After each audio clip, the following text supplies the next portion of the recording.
Hello, everyone. Welcome to the start of week 2 here at XLNC Esports Mid-League. Gunjin, we have a very exciting matchup between Elventus Amber taking on Bucky's Stratosphere this week. Both of these teams actually getting some momentum, and I guess in the case of Bucky's, any win is momentum for them, as Mid-League might just be the right spot for them. Are they just going to smurf on everyone? Well, they were able to take a game off of CB Rush, which is a huge dub in it of itself. Elventus Amber, though, Lime time is over, Gunjin, and it may be time for Elventus's time to shine.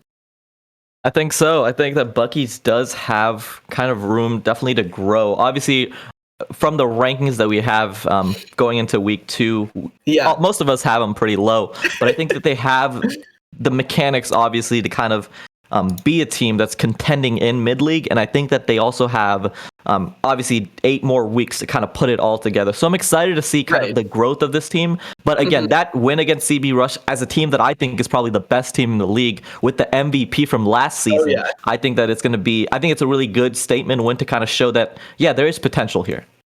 Yeah, and getting into the draft for game number 1, ladies and gentlemen, I'd like to remind you guys that it is going to be a block 3 set of League of Legends game action tonight. That means 3 games guaranteed. Even if it's a 2-0, we'll be going to game number 3 to give these guys the time to really try out some wonky compositions, and really mix things up in draft. We'll have to see what happens, though, as Elventus Amber has decided to ban away Gunjin, the Kled, Nocturne, and Morgana. Huge picks for the side of Bucky's from last week's win in CB Rush. And on the other side, Elventus's Amber's Balthazar is going to be losing that Misfortune and Jin pick.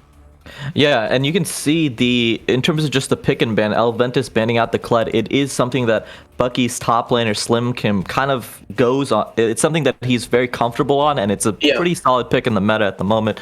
His champ pool is kind of limited, so I do like the fact that Elventus is targeting this pool pretty much off the bat just to kind of limit it. And in terms of the takeaway, they end up taking away the Rumble in the jungle. I mean, it's an incredibly strong pick right now. It can have some flex potential going mid, maybe some top lane as well. But right now, we're predominantly seeing in the jungle because it allows for solo laners to be so, like a team can be super heavily AD based. And a champion that I was going to mention, Tristana, you can have that flex potential. We're sending her mid, and you don't have to be scared that the enemy team picks something like Malphite. And you're like, oh, we just picked full AD into Malphite. We lose now. Sorry about that. So I think it's an important pick. It's a takeaway. So I really like Elventus' draft. I think for the side of Bucky's, the Xin Zhao, again, a very good jungler at the moment, probably top 5. And then the Seraphine pick, she has been kind of nerfed from where we saw her in spring, but she is still flexible going into that mid support and even some AD carry positions if they want to go in for a little bit of a flex bot lane. Yeah, and if there weren't any more possible flex options in the draft table already, Elventus is going to go ahead and lock in Volibear with this, the 3rd pick. Could go top, could go jungle. We'll really have to see. They're leaving themselves pretty open, and that's going to make things a little tricky on the side of Bucky's, trying to figure out what champions they want to target in their second phase of bans. But for the red side 3rd pick, it is going to be that Jinx locked in for Macro Beast. And you can kind of see how Elventus is kind of adapting to the current meta that we're in with flex picks. Right now, you cannot nail down where any of those characters are going. You could have Rumble in 3 lanes, you could have Tristana in 3 lanes, she can't play top, and you can have Volibear too as well. So I love Elventus' draft at the moment. Bucky's kind of just going for the brute force. I think these are the strong picks, let's just pick this. But for the side of Elventus, it's so worth, because in the second round of pick ban, Bucky's doesn't know what to ban. They're just going to ban out the supports. Obviously, banning the Leona that was hovered by Elventus already could be another pick that's really strong, because obviously we haven't talked about much with Rumble in the jungle. It's kind of been a pick that's come up with MSI, but it is a pick that is reliant on other setup. It can do super well in team fights. It's built for those early game dragon stacking team fights, but it needs setup. And so Bucky's banning out both heavy engaged supports in the Leona and Rel, I think, is a really good pivot and really good, especially where in the first pick and ban, or the first phase of the pick and ban, it felt like Elventus had the upper hand. Yeah, Elventus deciding to take away the Cho'Gath away from Slim Kim up in the top lane potentially, and Karma also taken off of the board. Elventus wanting to avoid a potential protect the Jinx composition, as you were talking about before, Gunjin. That Seraphine could very easily slot into the mid lane. Galio is going to be the red 4 pick. Gunjin, what are your thoughts on this lock-in? I think the Galio and the Seraphine right now do have that flex potential. Could go mid or support depending on the matchup in the mid lane for Elventus. I like it. I think that it is a comp that you can build. I do think that it's not enough. Right now, with the comp that Elventus is building, it has so much dive, so much engage, with obviously now the Nautilus Shen kind of rounding it out. For the side of Bucky's, Jinx doesn't deal enough damage fast enough to where it's worth picking against this type of comp. Obviously, you can try to protect the Jinx, but if you're gonna do a protect the Jinx, let's just go full send and protect the Kog'Maw. Kog'Maw right now is an incredibly strong pick in the meta. I think it will be seen a lot more as kind of the pro play trickles down into a lot of the amateur leagues. But for the side of Bucky's, I feel like the Jinx is kind of hampered because Jinx kind of has to sit still and damage. Rumble ulti is going to be on top of her. Shen is going to be on top of her. Volibear with a Shen ulti is going to be on top of her. And then a Nautilus ulti. So I think if you're going to pick a comp like this, I think you have to go full force and be like, let's play Cog Lulu. Because what the comp that they've kind of rounded out with for the side of Bucky's, it's a pretty low damage comp. It can do kind of interesting things in the early game, obviously with Xin Zhao having that spike. But I would say that Xin Zhao versus Voli matchup, I don't even think that's so Xin Zhao favor. I think Volibear can do super well into it. And with pushing lanes in the mid lane, because I believe, no, it's going to be, Rumble mid? Seraphine, Rumble versus Seraphine mid, probably, maybe? Perhaps. I'm just, because it's Trist Nautilus. But so so it will be Rumble mid. That's interesting. It is one of those picks where obviously it probably is going to end up being Galio mid in my opinion, and so the Rumble mid won't be able to do much on him, but he will be able to kind of just have first rotation, kind of quick rotation to that dragon fight. So and a little bit more gold economy. So I think it is an interesting pick. I want to see as we get into the draft kind of how the actual roles ran out, so we're not just kind of speculating.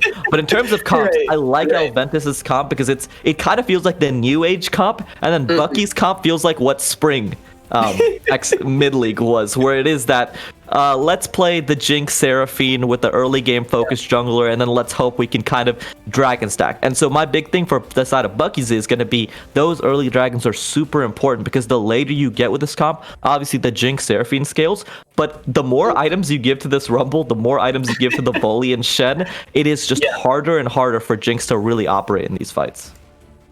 Yeah, and it'll be really interesting to see if Slim Kim on the set top is going to be able to find some potentially spicy flanks on this set pick, because getting a pick onto the likes of Chicken Crocs' Rumble, somewhat of an immobile champion, could be potentially caught out. And Balthazar on this Tristana pick, this is looking like a classic No Fear Wolves composition with Epic Fail Guy at the forefront on this ADC pick, right? They're going to be relying on him in the late game to dish out the damage. But something that I think is really, really interesting, Gunjin, is Elventus Amber, if they want to, are going to be able to play this game with a lot of octane speed. I'm talking full nitro boost, because look at the dive potential, as you were talking about late game fights, Macro Beast being in kind of a tough situation on this immobile Jinx. But even just thinking in the first 15 minutes or so, the tower dives are going to be like alley oops between everyone, right?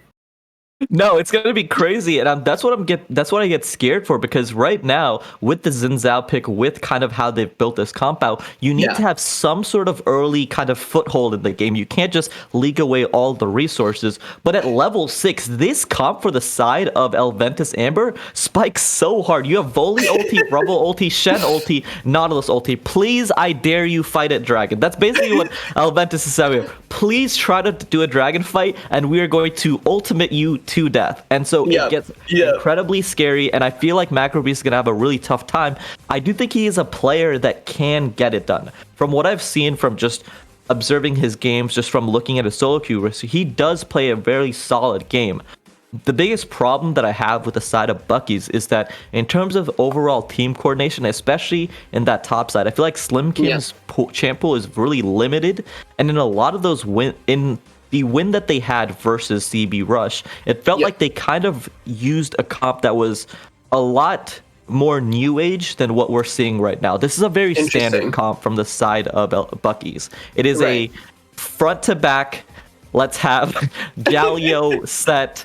Let's hope that we can make some 1-4 plays with Galio ulting into side lanes. Besides that, it's just a Jinx Seraphine comp. The set's not going to provide enough damage. The Galio doesn't provide enough damage, and neither does the Xin Zhao. So I feel like this is old age versus new age, and there's a reason that they always say new is better. So for right now, I would say that it's going to be favored for the side of Elventus Amber, but I want to see this bot lane especially. This bot lane is going to be super important because, again, we've seen this lane before. Tristana Nautilus is very punishing. If Ebon or Macro Beast even overstep, they will get level 3 engaged on, die. And the second that Jinx falls behind, the map just is obliterated because there's going to be 0 damage for the rest of the comp. Especially looking at the Galio in the mid lane coming through for Skadoosh, not the playmaking champion that he was given last week in Bucky's win over CB Rush. That was a 20-kill Tristana game, Gunjin, and he's going to be having to make some different kinds of plays on the map in game number 1 here against Elventus Amber. Something I kind of want to throw at you. I'm worried about the bot lane for Bucky's. I was watching the Light League stream last night. I was seeing Dory K's Thresh in action just absolutely abuse the Seraphine in lane. Do you think there's any hope for Bucky's here in the bot lane? Do you think they just gotta pray, keep their fingers crossed to try to scale into the late game, or what can they possibly do here? I think that in terms of just straight 2v2, I think it's really rough because anytime, again, Nautilus will eventually land a hook. Even the worst Nautilus, even a monkey on a typewriter will eventually type Shakespeare, and any Nautilus player will eventually land the hook, burn a sum, burn a flash. And that's when it gets scary because you have the Shen TP to kind of create this fiesta in the bot lane. So my big thing is, for the side of Bucky Stratosphere, they need to make sure that their jungler, Array, is constantly making sure that there's vision control and that he's applying pressure so that bot lane never gets too far away from them. It's going to be really important to see how Array pats in the early game because, again, both these junglers clear incredibly quick, and I would assume that Rumble is going to have push versus the Galio. So that mid 2v2 could get scary where the Rumble will probably have first roam, and so if Xin Zhao gets caught out, gets put behind, then you never want to see a Xin Zhao fall behind in the early game. It is a sad sight to see. It's one of those things where you're like, Xin Zhao, like, you tried your best, bud. But it gets scary. I'm excited to see it, though, because, again, I think Bucky's does have... Again, you don't just win versus CB Rush on a fluke. It is something that you kind of have to do, and it's something that you kind of have to make sure that you're game planning around, and so I'm excited to see how Bucky shows the growth. But for my vote, I would say that Elventus Amber has kind of run away with this draft.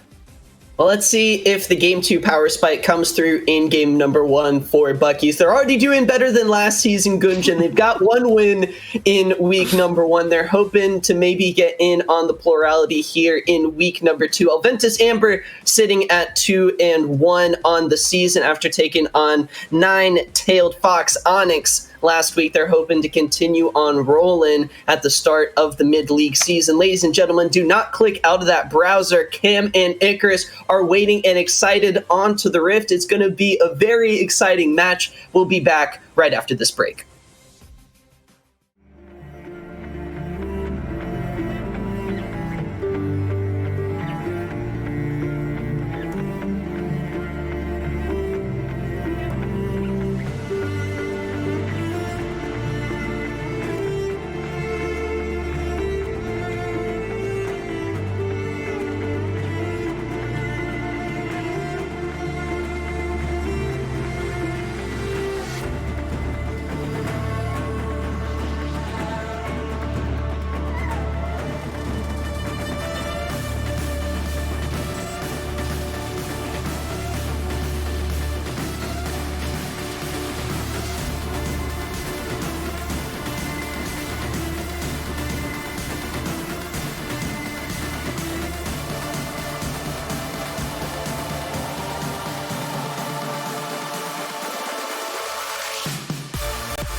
Welcome back. We are here with week 2, game 1, Bucky Stratosphere versus Elventus Esports Gaming.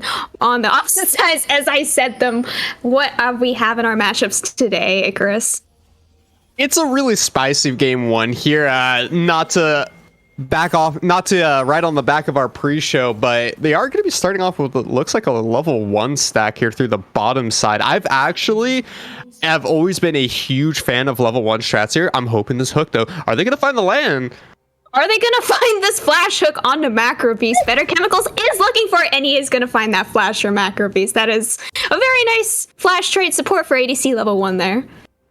I love level 1 strats. I cannot say this enough. I think that it's a great way for you to trade summoners when you have an aggressive pick, especially into this Jinx and Seraphine in the bottom lane. You have Nautilus with the Dredge line. He doesn't have the Hex Flash, unfortunately, but there's no mobility and very little sustainability in this bottom lane throughout the early stages of the game. Starting off with that level 1 stack, forcing the flash out of Jinx is already going to be putting such a large advantage for Elventus here when they already have the better bottom lane draft, or at least in my personal opinion, because Balthazar and Better Chemicals are going to be able to jump on these squishy bottom lane members at almost any given moment past level 2 and just blow them up, especially now that there's no flash available for Jinx. Yeah, definitely. If Better Chemicals is able to land these early hooks onto the Seraphine, onto the Jinx, these are very low mobile early game champions, or late game champions even, so they are going to be looking to scale. But Tristana Nautilus, that is a lane that is aiming to not let you scale. They do not want to let you play that early game.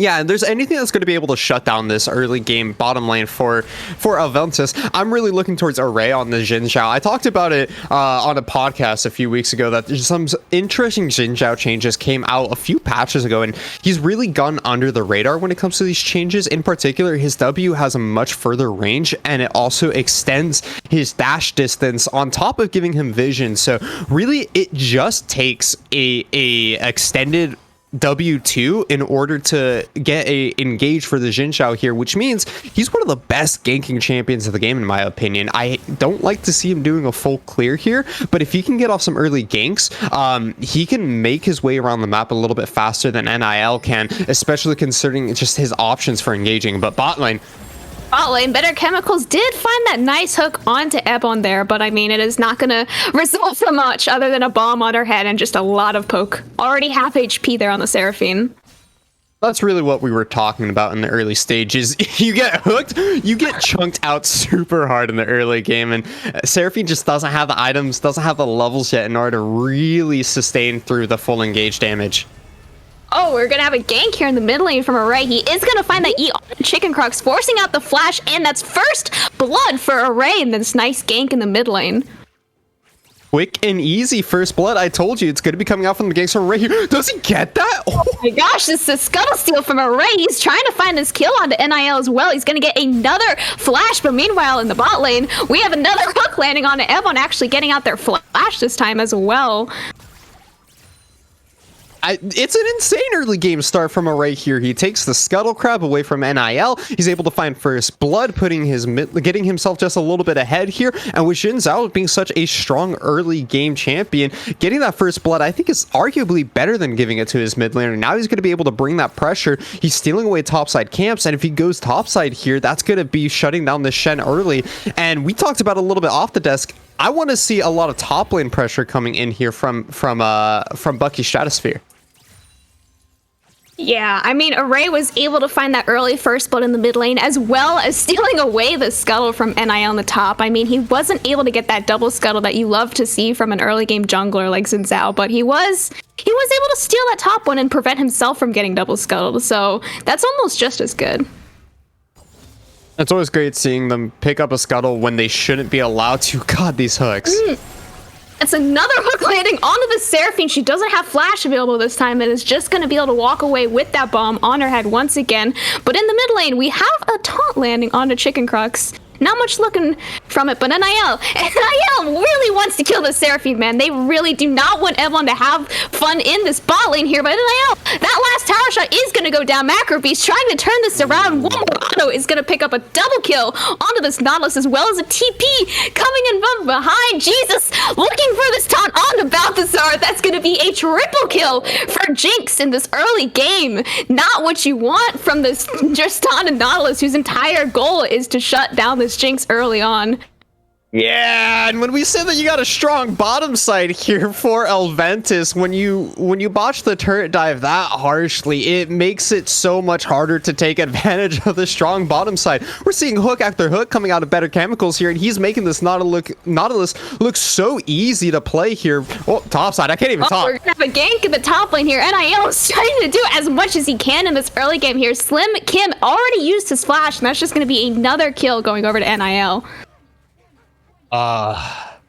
So much fighting. I love to see this kind of hyper aggressive early games. Array, he might be looking to find a pick onto NIL. Slow this game down at all. He's gonna find another gank onto Chicken Crocs in this river here, and it's just gonna be canceled out by this nice Shen ult from Chief.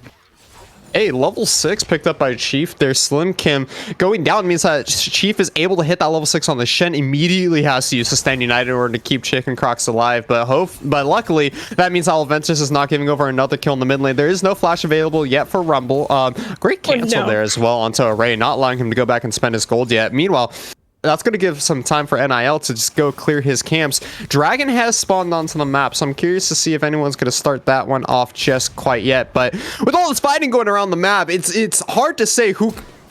Oh my goodness, the flash hook from Better Chemicals. That's going to be Balthazar's second kill of this game onto Array. Potentially looking to turn this into the first dragon as well. How am I supposed to be prepared for that?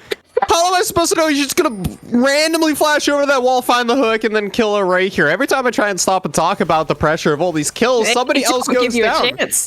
They really don't. Oh my goodness, they're again not giving you the chance here. This is going to be fighting over this blue buff here in this bottom river here. And I mean, this is such a split fight. This is not what Elventus wants to take. This is going to be the equalizer coming out from Chicken Crocs, just trying to stall out. Better Chemicals is able to find that kill onto Galio, but they are trying to walk away while they wait for their jungler to arrive.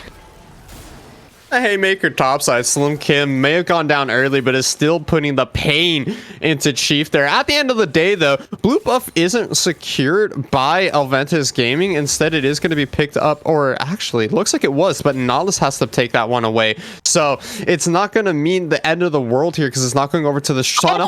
Oh my gosh, Macro Beast. able to pick that one up with the Jinx rocket. Wow, that was halfway across the map, Snipe. Wow. Oh no, Chief. Chief was getting a taunt Slimkim under his own tower, and he's just not going to be allowed to touch him. And oh, that last tower shot almost taking it down. And I mean, Bucky's just looking to take this first Mountain Dragon of the game here, and NIL is here to try and stop them. Balthazar doing as much damage as he can onto Array, but that Zinzowald's going to cancel all the damage, and there's a TP coming in from behind as well from Slimkim on the set. Array's able to pick up one more kill onto NIL before they're hopefully able to get away. No, they're not. Double kill for Array, triple kill. Oh my goodness, this Zinzao is now 4-1, almost as big as his own Jinx. Despite the fact that you have a Shen top side, it's Slimkin that is able to make his way down into that fight, but Ray is the one that shows up huge here. He finds himself a triple kill. He finds himself the first dragon of the game as well, and this early Shinskal jungle is doing exactly what he needs to be doing. He's even in farm, surprising of all things, but he has 4 kills for himself, and he is just showing up at every single fight. This man doesn't care about his camp rotations. He cares about his gank rotations, and that's exactly what I wanted to be seeing coming into this patch here. He's putting in so much work because now he has himself and Macro Beast both at 4 kills a pop. These double 80 threats are going to be doing so much work in the mid game. Oh yeah, Bucky's is up with this 2k gold lead, almost 3k now, and I mean, it is all on this Jinx and this Zinzao, which is exactly who you want to have it on. So I mean, this Jinx, she's not going to get any lighter hitting throughout this game. She's only going to get harder, especially when she picks up her mythic in a few minutes. The only thing that's really keeping this game closer in gold, I was trying to mention, despite all the kill differences, despite everything that's going on, the game was fairly even in gold. But, you know, picking up a triple kill bottom side does tend to break that situation. A large part of that is because that Elventus, despite the fact that they are losing on these fights, they are doing a great job of farming on their carries, especially around mid and bottom side of the map. We've had Jinzhao Array on a constant warpath looking for ganks, but it's really the solo laners here it's really the carry laners here for Elventus that are keeping themselves going as they're able to stay even in farm despite the fact that they failed that dive bottom lane, and that Rumble has been really getting kind of camped this game. Array has shown up mid lane 2-3 times and just making his life so hard to just farm up these waves, and he's absorbing Chicken Crux is absorbing the pressure phenomenally well. Yeah, this is not what you really wanted to see from this B1 Rumble pick. Everyone is, oh my goodness, it's B1 Rumble. That's exactly what you want from the LS tier list, right? But then it's like, if he is going to die to this first blood early on from the nice Zinzao gank, that's not looking like the B1 Rumble that you were originally hoping for there. And the biggest reason for the B1 Rumble is how strong of a flex pick it is. With blocking in Volibear so early, though, it makes it a little bit harder to flex it around, and especially on blue side where you don't get that final pick. Jinzhao, again, just an extremely strong early game jungler, and I love that Array is really putting it on display here. It's a champion that I've been watching for quite a while. I'm also really trying to see what happens in this top lane matchup, though, because we've seen a couple of ganks here so far, but not a whole lot has happened besides the solo kill that Slimkin was able to pick up for himself. I think that originally we were saying Set needs to be the lane of focus here for Bucky Stratosphere. God, I almost forgot the name for a second there. No. It needs to be the center of focus for Bucky's. No, we're gonna have a hook land onto Macro Beast in the spot lane. Very nice hooks from Better Chemicals here. Balthazar gonna have to flash forward with the heal as well as the Shen ult to finally pick up that shutdown onto Jinx, using every resource that they have in the book. Array is looking to find this kill back onto Chief, though. Is he able to be run away as fast as possible? No, potentially he is. That's gonna be another nice hook from Better Chemicals as well as the Equalizer trying to come out for this slow here, and it does look like Elventus is going to be able to walk away from that dive without giving away their kills. That looked so scary for a second there. Balthazar almost went down, but has the flash and the heal in order. Follow up on the Macro Beast. Gets one last jump as well. Is able to finish off the Jinx, which is huge because that's going to be some shutdown gold picked up by the Tristana here. Exactly what we need Balthazar to find for himself if he wants to try and contest this Jinx. It will mean he's able to pick up his Kraken Slayer while Jinx is sitting on tier 2 boots and all the components for that first mythic item. And there is going to be a small window here where we can still see the bottom lane for your Elventus game, you try and punish the Jinx Seraphine combo. It is going to be difficult because they only have a short duration before that Mythic gets picked up, but that's what I want to see them do here. I want to see them continue to pressure and force these fights whenever Array is not around to back up the bottom lane. Chicken Crocs, there's a little bit of a 3-man coming in the mid lane here. I'm not sure he's fully aware of yet, and I mean, okay, now he is, so he's gonna be staring at his 3 enemies in his mid lane as he's like, guys, come on, I just want to play my mid lane, just get out of here. Everybody's hovering around middle lane. It's always been traditionally that middle lane leaves. Now everybody's coming to middle lane, so it feels a little bit of the reversed story here in Season 11. Dragon is going to be spawning onto the map right now, and already we do see that it is going to be Bucky Stratosphere that has got the priority onto the second Drake of the game here. They're going to be trying to pressure an early Dragon Soul, which is always a great win condition. This looks like this one is just going to go completely uncontested, so 2 Drakes now picked up 4 Buckies. I do definitely agree with Elventus to make the decision to not contest that second dragon. You are going against a 4-1 already mythic items in Zhao, really half and a mythic and a half items. And then, I mean, Jinx, she's 4-1 and 3 here. Macro Beast is kind of crushing it on this Jinx with the early triple kill. I mean, this is not the champion that you want to be giving early kills to, because she is just going to absolutely destroy these team fights with her Seraphine as well, keeping her alive.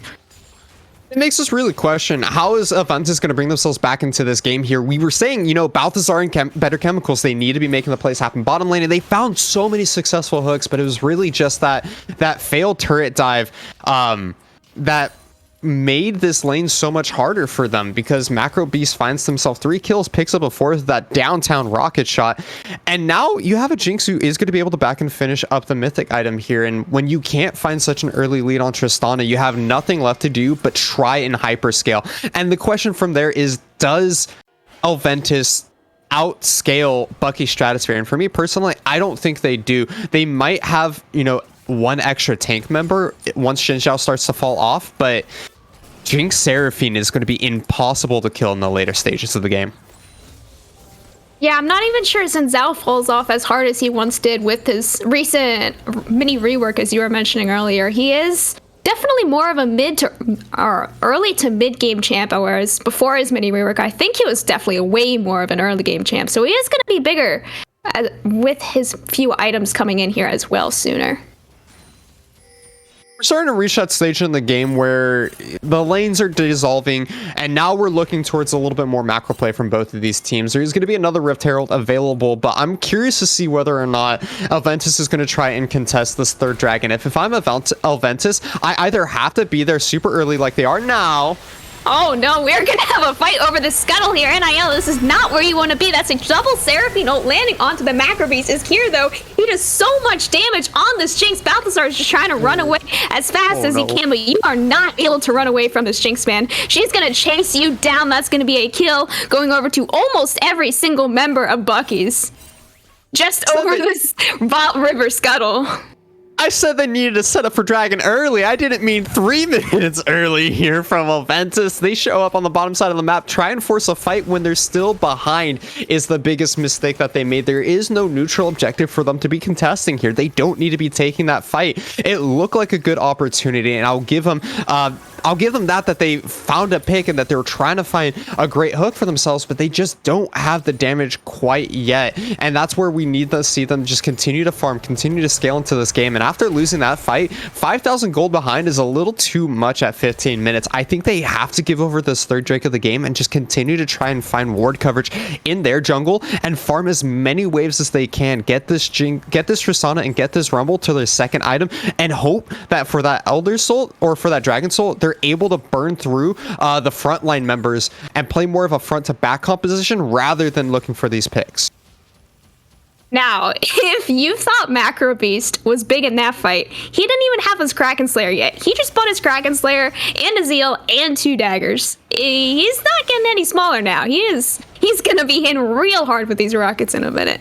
And he's looking to take the spot lane tower as Array might be looking to gank them from the river here, but Balthazar, where are you going? He's got to jump out here, but NIL is here for the counter gank as well. TP coming down from Chief in the, or Chicken Crocs even in the mid lane, and Tristana is able to pick up that shutdown onto a Ray. That is finally going to be some gold going into her pocket with the 450. Slim Kim is still going in this 1v3 to try and save his tower in a last-ditch effort, but it's not going to happen. Balthazar able to pick up his second shutdown of this game.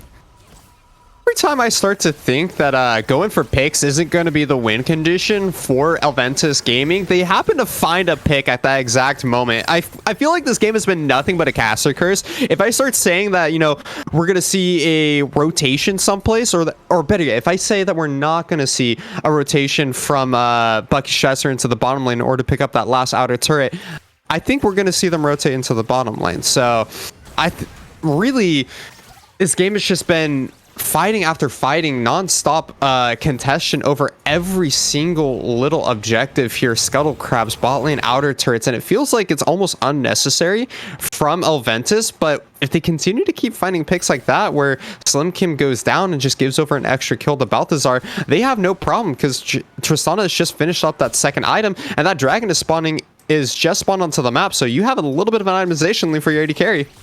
Better Chemicals is looking to start this engage here. That is going to be the equalizer used slightly early, but Array immediately jumping onto Balthazar, getting that Shen ult as well. But that's the triple knockup with the Shen ult, or Chesette ult even. Oh my gosh, Slim Kim doing as much damage as he can with the follow-up from Macro Beast into the backline. There's nothing that Elventus can do to stop this triple engage. Oh my goodness, this is going to be third Dragon Soul Point going over to Bucky's. Immediate rotation over towards the Baron Pit as well. 30 seconds before the big purple worm even spawns onto the map, and they're already picking up the Scuttle Crab. They're trying to just take away everything from Elventus Gaming. Array already picking up the blue buff as well. They're going to take out this entire top star jungle, and it just feels like there is nothing that Elventus Gaming Amber Elite is going to be able to do for themselves here. I said they need to give up that third Drake, but they walk into the Dragon River, throw down the Rumble Equalizer extremely early without having a way of keeping everyone on that Equalizer. Typically, I like to use the Equalizer as a mid-game fight option, and you should be watching more for the Nautilus Hook or for the Volibear engage before dropping down the Rumble ult, just because without having the CC available, we see situations like that where, yes, you get the Equalizer down, but there was nobody threatening Crocs to use the Equalizer right away. They were just trying to overforce for a pick once again, and it costed them that team fight. It costed them 4 kills, and now it's sole point for Bucky Stratosphere. And with an Infernal Rift, it's only going to mean that the already super painful Xin Zhao and Jinx is just going to do so much more damage. This is the classic 80% win rate Infernal Soul that you just hate to play against if they are able to pick up these 4 dragons in a row for Bucky. So, I mean, 7-1 and 5 Jinx with an Infernal Soul. I don't know, 2.5 items as well. I don't know what else you hate to see.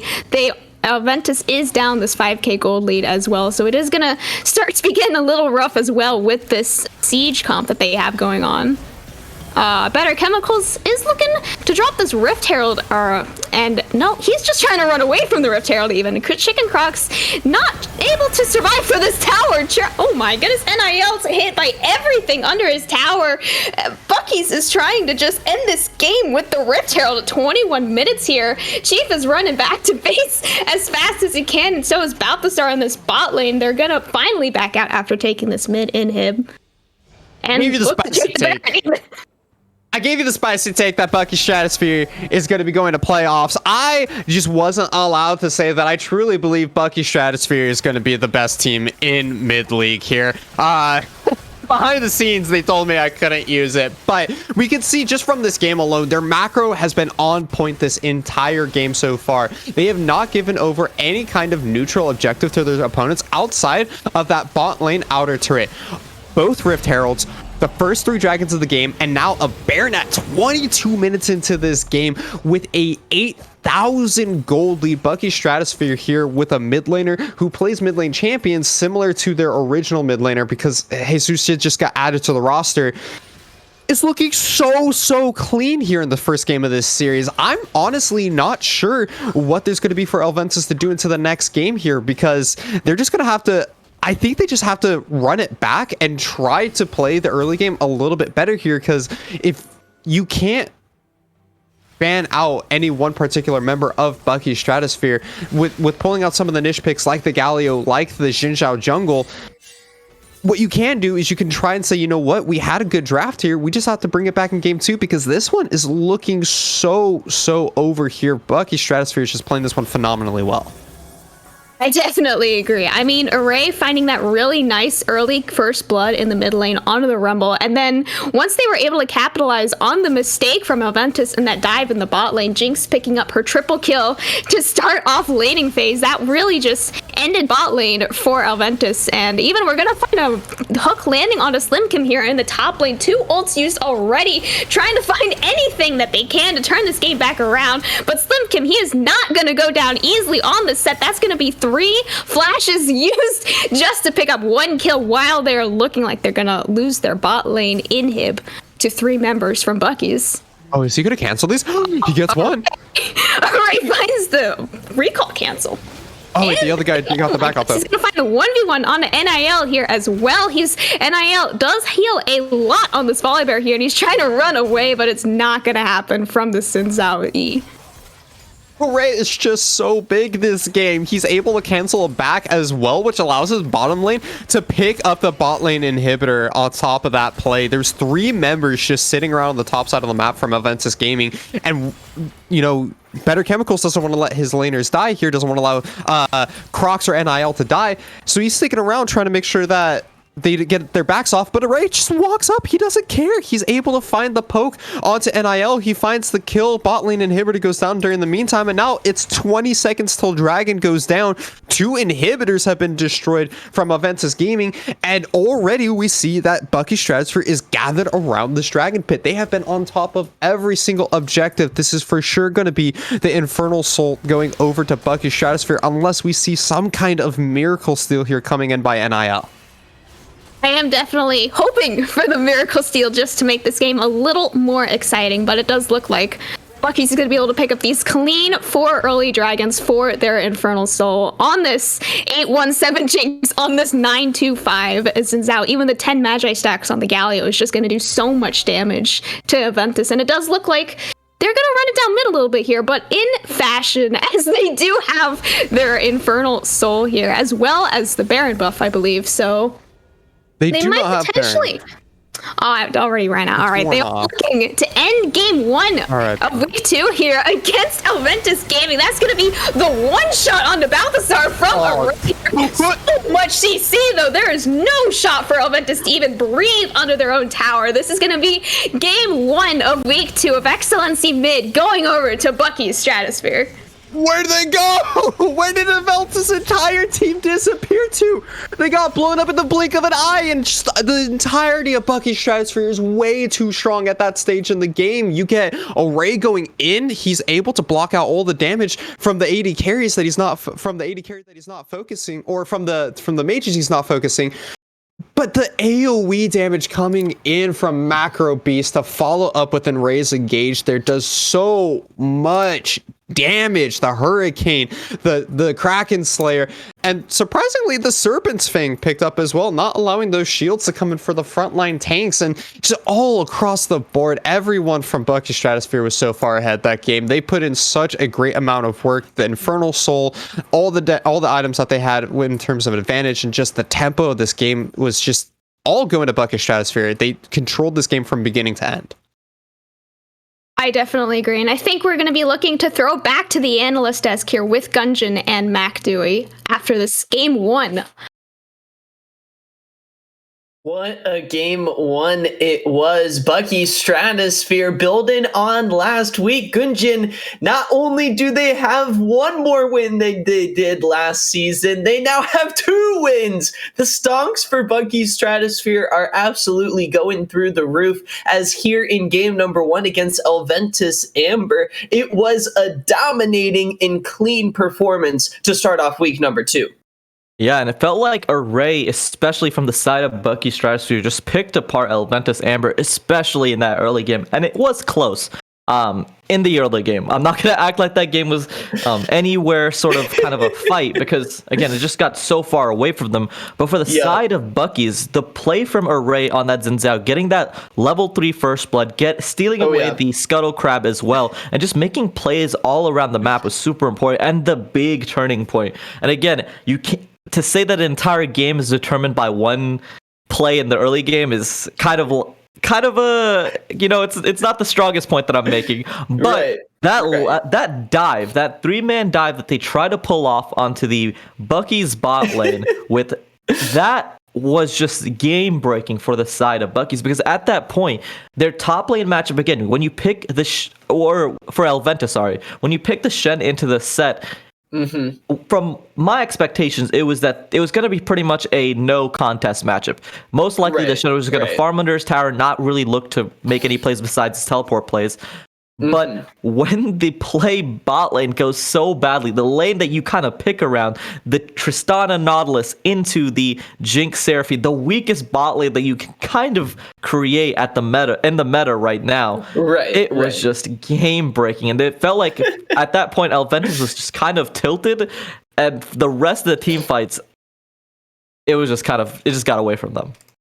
Yeah, it really didn't look all that close when Bucky's Stratosphere started feeling themselves, when the composition was online. It seemed like the counter engage was almost too strong. Sure, you placed down the Storm with Volibear, he's bringing it in, the Equalizer on top of that, but Jesus in the mid lane was saving everybody, splitting up the fights and making it happen. The huge heroes entrance was exactly what Bucky's needed time and time again in these important fights. And what did that lead them to? You might ask. Well, a 25-minute Infernal Soul is certainly ideal. Into absolutely obliterating the enemy base at such a quick pace is really how Bucky's wanted to start off week number 2. Now, Gunjin, we got to kind of think here. Where do we think Elventus could go from this match? It was a rough start, but we've seen kind of bigger flips of switches here, I think, through 1 week of mid-league. We've got this block 3 setup, 3 games guaranteed. What do you potentially want to see come out of them in game number 2? I think for the side of Elventus, I think they just need to, and this was something that Icarus brought up, the draft was fine. I think the draft was good. It was coherent. It was sound. It just felt like things got away from them, and then it just felt like they just kind of tumbled down the hill faster and faster and faster. And I like what Bucky's did, and it was something that I mentioned, was that they got the dragon stacking early, so there was never a point where it felt like Elventus could try to be like, guys, we can try to hold until we get 2 items, because they're forcing it on you. They're like, you have to fight us at 25 minutes. When Elventus said, oh, we're not going to fight, they gave her Infernal Soul, and the game was over in less than a minute and a half later. Yeah. I think it was really good that Bucky's had that dragon stacking early on and really quickly. And you mentioned it, those team fights were so big by the side of Jesus. Those Galio ultis pretty much just zoned every single member from the side of Elventus ever to try to dive onto the squishy backline of Jinx Seraphine. And he was knocking up at least 3 to 4 people into like a 4-man taunt. Just absolute incredible team fighting from the side of Jesus. The one that I want to call out from the side of Elventus, though, is Chicken Crocs.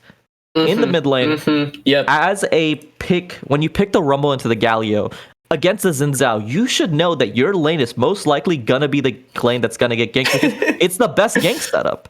You have just a Galio that can just jump in, taunt, and then go for the knockup. And so when he goes for that level 3 push, over pushes, that's fine.